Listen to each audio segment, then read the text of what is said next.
আজকে আমি আপনাদেরকে একটা নতুন মিষ্টি দেখাবো, যেটা শুধুমাত্র ময়দা দিয়ে কিভাবে এই রকম গোলাপ ফুলটা বানাতে হয়। এই গোলাপ ফুলটা বানানো কিন্তু খুবই সহজ, কোনো রকম ছাঁচ ছাড়াই হাতে করেই এটা তৈরি করতে হবে। আর এটা আপনারা যদি প্রফেশনাল নিতে চান বা প্রফেশনালভাবে করে বাজারে বিক্রি করতে চান, সেটাও আপনারা করতে পারেন। কারণ এই ভিডিওর ভেতরে আমি আপনাদেরকে একদম স্টেপ বাই স্টেপ এই গোলাপ ফুল তৈরি করার সমস্ত প্রসেসটাই দেখিয়ে দেবো। আর কিভাবে এই ময়দাটা মাখতে হয় আর কিভাবে রসটাও দিতে হয় সেটাও কিন্তু পারফেক্টভাবে দেখিয়ে দেবো। তো বন্ধুরা, আমি মৃণাল, মিষ্টির কারিগর, আর আপনারা দেখছেন বেঙ্গল সুইটস চ্যানেল। তাহলে সবার প্রথমে এই ফুলটা বানানোর জন্য আমাদেরকে ময়দাটা মেখে নিতে হবে। আমি এখানে 4টে স্টেপে ময়দাটা মাখবো। প্রথম স্টেপে দেখুন, এখানে 1 কাপ ময়দা মানে 100 গ্রামের মতো হবে। এই ময়দাটাতে আমি পরিমাণ মতো নুন দিয়ে আর অল্প অল্প করে জল দিয়ে এটাকে আমি খুব নরমও নয় আবার খুব শক্তও নয় এই রকমভাবে মেখে নেব। তবে মাথায় রাখবেন, এই ময়দাটিতে কোনো রকম ময়ান বা খাবার সোডা দেওয়া চলবে না। সাধারণত এই রকমভাবেই কিন্তু মেখে নিতে হবে। প্রথম ময়দাটা মাখার পর এবারে আমি দ্বিতীয় ময়দাটা মাখবো। দ্বিতীয় ময়দাটা মাখার জন্য আমি এখানে ফুড কালার ইউজ করব। প্রথমে আমি সাদা ময়দা মাখলাম, তারপরে আমি দেখুন ফুড কালার দিয়ে মাখবো। সেই জন্য আমি আরও 1 কাপ ময়দা আমি এই প্লেটের মধ্যে দিলাম। দেওয়ার পর এতে আমি পরিমাণ মতো নুন দিয়ে এটাকে ভালো করে মিশিয়ে নিয়েছি। তারপরে এতে আমি ইয়েলো ফুড কালার আমি কিন্তু দিয়ে এটাকে আবার ভালো করে মিশিয়ে নেব। তারপরে ওই যথারীতি একই প্রসেসে অল্প অল্প করে জল দেব।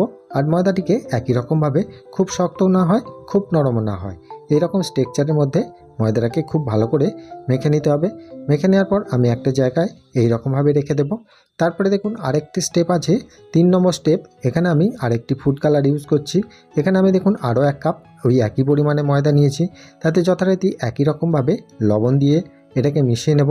তারপরে আমি এতে দিয়ে দেব গ্রিন কালারের ফুড কালার। গ্রিন কালারের ফুড কালারটা অল্প করে দিয়ে এটাকে আমি মিশিয়ে নেব। তারপরে আমি জল দিয়ে একইভাবে মেখে নেব। তবে আপনাদেরকে একটা কথা বলে রাখি, আপনারা বাড়িতে যদি করেন কোনো রকম ফুড কালার না দিয়েও কিন্তু এটা করা যায়। 4টি স্টেপে যে আমি ময়দাটা মাখলাম, যদি আপনারা সাদা করেন তাহলে একবার ময়দাটা মেখে 4টে ভাগ করে নিলেই হবে। এবারে দেখুন এই গ্রিন কালারের ময়দাটাও খুব সুন্দরভাবে একই প্রসেসে মেখে নিয়েছি। মেখে নেওয়ার পর এটাকেও আমি একটা জায়গার মধ্যে রেখে দেবো। এরপর আমি 4 নম্বর ময়দাটা মেখে নেব। তার জন্য আমি এখানে 1 কাপের কিছুটা পরিমাণ কম ময়দা নিয়েছি, কারণ এটা কিন্তু মিডিলে দেবো। সেজন্য এখানে যে ময়দাটা মাখবেন মিডিলে দেবেন সেটা কিন্তু একটু কম নেবেন। এবারে যথারীতি লবণ দিয়ে এটাতে আমি ফুড কালার দিলাম, গোলাপি ফুড কালার। গোলাপি ফুড কালার ভালো করে মিশিয়ে নেওয়ার পর এতে আমি যথারীতি একই প্রসেসে অল্প অল্প করে জল দেব। আর এটাকে খুব নরম না হয় আবার খুব শক্তও না হয়, এই একইভাবে খুব সুন্দরভাবে মেখে নিতে হবে। আর মেখে নেওয়ার পর এটাকে কিন্তু একটা থালার মধ্যে রেখে দিয়ে এটাকে আপনাদেরকে 10 মিনিটের জন্য রেস্টে রাখতে হবে। কারণ 10 মিনিট মধ্যে রেস্টে রাখলে এই ময়দাটা খুব সুন্দরভাবে সেট হয়ে যায় আর কাজ করার জন্য আপনাদের খুব সুন্দর সুবিধা হবে। আর এর পাপড়িগুলো খুলতে খুব সুবিধা হবে। সেই জন্য আমি 10 মিনিটের মতো রেস্টে রেখে দেওয়ার পর এটাকে আমি নিয়ে নিয়েছি। নিয়ে নেওয়ার পর দেখুন স্ট্রাকচারটা আগের থেকে অনেকটাই নরম হয়ে গেছে। এবারে দেখুন এখানে যে গুচিগুলো কাটবো, এখানে আমি একটা কথা বলে রাখি আপনাদেরকে, যে প্রফেশনালি কাজ করার জন্য এখানে যে গুচিগুলো কাটবেন, যে সাদা কালারের যে গুচিটা আমি কাটছি, যদি আমি 8 পিস করি তাহলে প্রত্যেকটাই কিন্তু আমাকে 8 পিস করে করতে হবে। যদি আমি 10 পিস করি তাহলে প্রত্যেকটাই কিন্তু 10 পিস করে করতে হবে। কারণ এক একটা ফুলেতে 4টে করে পাপড়ি দেওয়া হবে, 4টে করে বেলা দেওয়া হবে। সেজন্য প্রত্যেকটাই কিন্তু আমি এখানে 8 পিস করে নিয়েছি। সেজন্য আমি 8 পিস করেই প্রত্যেকটা করে নিলাম। আপনারা যদি এর থেকে ছোট সাইজের করতে চান ছোটও করতে পারেন। আমি এখানে বড় সাইজেরটাই করে দেখাচ্ছি, এর থেকে বড় করার কোনো প্রয়োজন নেই। এবারে দেখুন এটাকে বেলে নিতে হবে। প্রত্যেকটা লেচি কিন্তু একই রকমভাবেই বেলে নিতে হবে। প্রথমে আমি সাদা কালারের লেচিটা বেলে নিয়েছি। একটু পাতলা করেই বেলে নেবেন, তাতে করে কি হয় পাপড়িগুলো খুব সুন্দরভাবে খুলবে।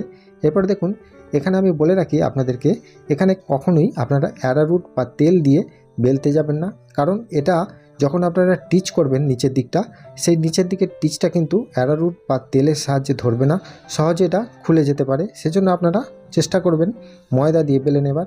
তবে যদি আপনারা আটা দিয়ে তৈরি করতে চান সেটাও হবে, কিন্তু আটা দিয়ে এর ফিনিশিংটা খুব একটা ভালো আসবে না। ময়দা দিয়ে তৈরি করলে এর ফিনিশিংটা খুব সুন্দর হবে আর দেখতেও খুব ভালো লাগবে। এবারে দেখুন প্রত্যেকটা গুচি কিন্তু আমি একই রকমভাবে বেলে নিয়েছি। তবে এখানে লাল কালারের যে গুচিটা বা গোলাপি কালারের সেই গুচিটা আমি বেলছি। দেখুন যেহেতু আমি অল্প করে ময়দাটা মেখেছিলাম, সেজন্য গুচিটা কিন্তু একটু ছোট সাইজেরই হবে। সেজন্য আমি অল্প করেই এই ছোট সাইজেরই করে নিয়েছি। 8 পিস যখন হয়েছে সেটা কিন্তু একটু ছোট সাইজেরই হবে। এবারে এইভাবে করে নেওয়ার পর এগুলোকে আমাদেরকে ডিজাইনটা তৈরি করতে হবে। তাই ডিজাইন তৈরি করার জন্য আপনারা এখানে একটু ভালো করে দেখবেন, কারণ এই জায়গাটাতেই খুব সুন্দরভাবে একটা জিনিস লুকিয়ে আছে, যেটা আপনারা দেখলেই বুঝতে পারবেন এই ফুলটা তৈরি করা কতটা সহজ। এবারে দেখুন একটা একটা করে প্রত্যেকটা আমি একই রকমভাবে দিলাম। আপনারা কালারটা কিন্তু ঘুরিয়ে ফিরিয়ে করে নিতে পারেন, তাতে কোনো অসুবিধা নেই। প্রথমে সাদা দিলাম, তারপরে ইয়েলো, তারপরে দিলাম গ্রিন, তারপরে এখানে গোলাপিটা দিলাম। এবারে দেখুন এটাকে খুব সুন্দরভাবে হাতের মধ্যে এইভাবে জড়ো করে নিয়েছি। নেবার পর ওপরে কিন্তু একটু জল মাখিয়ে দিতে হবে, কারণ নিচের দিকটা ভালো করে টিচ না করলে এটা কিন্তু ভাজার সময় খুলে যেতে পারে।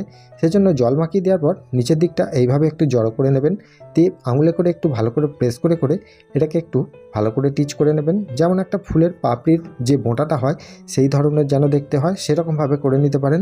এবারে একটা ব্লেড নেবেন, এখানে ছুরি দিয়ে কাটা যাবে না, ছুরি দিয়ে কাটলে কিন্তু পাপড়িগুলো খুব একটা ভালো আসবে না। সেজন্য এইরকম ব্লেড নিয়ে এরকম 4টে ভাগ করে নেবেন, পাপড়ির 4টে ভাগ। আপনারা যদি এখানে 5টা কি 6টা করতে যাবেন না, কারণ এই 4টে ভাগ করলে তবে কিন্তু এই ফুলটা দেখতে ভালো লাগবে। এবারে দেখুন এটাকে আমি খুব সুন্দরভাবে পাপড়িগুলো খুলে নিয়েছি।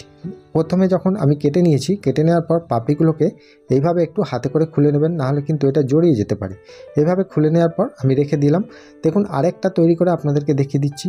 প্রথমে আমি সাদা বেলাটা দিয়েছি, তারপর ইয়েলো দিলাম, তারপরে দিলাম গ্রিন, তারপরে দেব রেড কালার বা গোলাপি কালার। এখানে আপনারা এই কালারের জিনিসগুলো এগুলো কিন্তু ঘুরিয়ে ফিরিয়ে করতে পারেন, তাতে কোনো অসুবিধা নেই। এবার প্রথমে আমি চারিদিকটা জল মাখিয়ে দিলাম। জল মাখিয়ে দেওয়ার পর এটাকে আমি জড়ো করে নিচ্ছি। দেখুন এই সাইড দিয়ে মধ্যখানে একটু ডিপ করে নিয়ে চারিদিকটা ধরে এইভাবে একটু এটাকে টিচ করে সামনের দিকে এনে জড়ো করে দিলাম।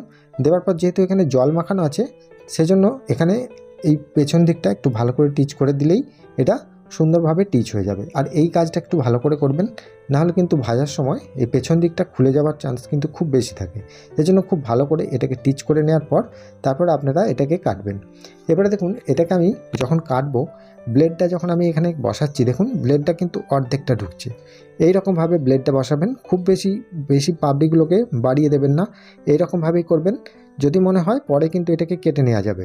দেখুন এখানে সাদা পাপড়িটা আমি আস্তে আস্তে খুললাম, তারপরে কিন্তু আমি ইয়েলো পাপড়িটাও খুলবো। এরকম একটা একটা করে পাপড়িগুলো খুলে নিতে হবে, নাহলে কিন্তু এটা এর সাথে টিচ হয়ে গেলে ভাজার সময় কিন্তু এর সাথেই বসে যাবে। সেজন্য পাপড়িগুলোকে খুলে নিলাম। আর এখানে দেখুন যে রেড কালার বা গোলাপি কালারের যে মিডিলে আছে দেখতে পাচ্ছেন, এই মিডিলের কালারটা যদি এইরকম রাখতে চান এইভাবেও রাখতে পারেন ডিজাইনটা। আর যদি মনে করেন যে এটা আমি ব্লেডে করে কেটে দেবো, তাহলে এইরকমভাবে ব্লেডে করে কেটে এর পাপড়িটাকে বার করে নেবেন, তাহলে কিন্তু এটা ইজিলি পারফেক্টলি তৈরি হয়ে গেল। এইভাবে করে নেওয়ার পর এগুলোকে ভেজে নিতে হবে। এখানে দেখুন আমার মেয়ে কিন্তু পাপড়িগুলো খুব ভালো করে খুলে নিচ্ছে, প্রত্যেকটা আমি কেটে দিয়েছিলাম, তারপরে কিন্তু মেয়ে খুব সুন্দরভাবে এটাকে পাপড়িগুলো খুলে নিয়েছে। আর এই ফুলটা দেখতে যেমন সুন্দর, খেতেও কিন্তু খুবই সুন্দর। এটাকে ভাজার প্রসেসটা আপনাদেরকে একটু ভালো করে দেখে নিতে হবে, কারণ ভাজার যে আমি প্রসেসটা দেখাবো, এটা যেহেতু এখানে মধ্যখানে অনেকগুলো লেয়ার দেওয়া আছে, সেগুলোকে ভাজতে গেলে একটু টাইম নিয়ে ভাজতে হবে। তো কিভাবে ভাজছি সেটা একবার ভালো করে দেখে নিন। এখানে আমার সবগুলো তৈরি করা হয়ে গেছে। এবারে দেখুন আমি এখানে সাদা তেল একটা কড়াতে বসিয়ে দিলাম। দেওয়ার পর এখানে আমি গ্যাসের টেম্পারেচারটাকে একটু লো টু মিডিয়ামভাবে রাখবো। আর একটা ছেড়ে দিয়ে দেখবো, যদি দেখি এরকম একটা পিলপিল করে উঠছে একদম লো টেম্পারেচারের তেলে, তখনই কিন্তু এগুলোর মধ্যে আমি কিন্তু ছেড়ে দেব।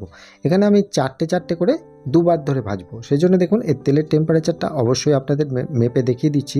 তবে এখানে আপনারা খুব চড়া খোলার মধ্যে ছাড়তে যাবেন না, তাহলে কিন্তু এটা ওপর থেকে কালার তাড়াতাড়ি এসে যাবে আর ভেতরটা কিন্তু কাঁচা হয়ে যাবে। সেজন্য এইরকম খুব হালকা মিডিয়াম তেলের মধ্যে দিয়ে আস্তে আস্তে এটাকে উল্টে পাল্টে লো টু মিডিয়ামভাবে গ্যাসের ফ্লেমটিকে রেখে ভাজতে হবে।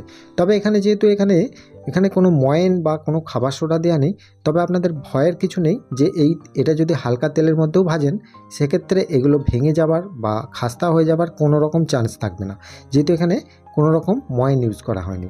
সেজন্য দেখুন এখানে আমি একদম একটু হালকা হালকা করে লাল লাল করে ভেজে নিয়েছি। এটাকে একটু ভালো করে না ভাজলে কী হয়, ভেতরের অংশটা যে জড়ো করা আছে ওই অংশটাই কিন্তু কাঁচা থাকবে। সেজন্য একটু ভালো করে টাইম নিয়ে 10 থেকে 12 মিনিট ধরে এটাকে ভেজে নিতে হবে। ভেজে নেওয়ার পর এগুলোকে আমি তেল থেকে ছেঁকে তুলে নিয়েছি। তুলে নেওয়ার পর একই রকমভাবেই কিন্তু আমি আর একটা ব্যাচ ভেজে নিয়েছি। ভেজে নেওয়ার পর দেখুন কালারটা কেমন হয়েছে, একটু হালকা লালচে লালচে এইরকমভাবেই কিন্তু ভেজে নিতে হবে। এবারে দেখুন এখানে চিনির রসটা তৈরি করব।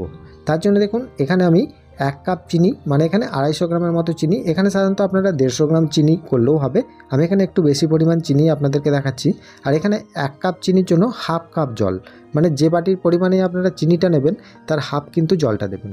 দিয়ে এটাকে চিনি আর জলটাকে খুব ভালো করে মিশিয়ে গুলিয়ে নেওয়া রস তৈরি করে নেওয়ার পর এটা দেখতে পাবেন যে খুব মোটা রস হয়েছে, হাতে নিলেই বুঝতে পারবেন যে চ্যাটচ্যাটে হয়েছে। এর থেকে বেশি ফোটাবেন না, চিনিটা গলে গেলেই নামিয়ে দেবেন, কারণ এটা যত ঠান্ডা হবে তত কিন্তু এটা জমে যাবে। সেজন্য দেখুন এই রসটা তৈরি করে আমি এটাকে নামিয়ে, এটা খুব গরমের মধ্যে রাখবো না, মোটামুটি হাতে দেওয়া যাচ্ছে বা হাতে একটু রাখা যাচ্ছে এরকম গরমটা রাখবেন।